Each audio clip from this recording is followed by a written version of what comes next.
చాలామంది వైట్‌గా అవ్వాలి, మొహం మీద మచ్చలు అలాంటివి ఉంటే ఏమైనా వాడినా పోలేదనుకుంటే వైట్నింగ్ క్రీమ్ ఏదైనా యూజ్ చేస్తారంటే మీకొక క్రీమ్ అయితే చెప్తానండి. ఇదైతే చాలా రెగ్యులర్‌గా సేల్‌లో అయితే వెళ్తుంది. దీనివల్ల అయితే సైడ్ ఎఫెక్ట్స్ అవి కూడా లేవు. దీన్నైతే నేను చాలామంది వాడడం కూడా చూసాను.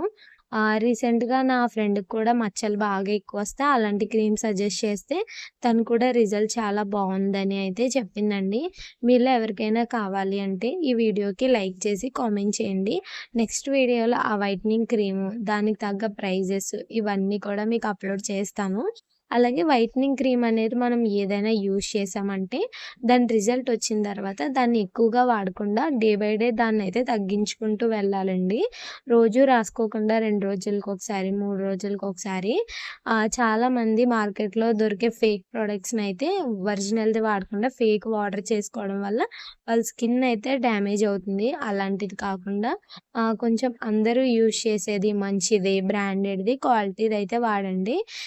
ఈ వీడియోలో ఎవరికైనా కావాలి అనుకునే వాళ్ళు మీరు కామెంట్ చేశారంటే నెక్స్ట్ వీడియోలో చెప్తాను.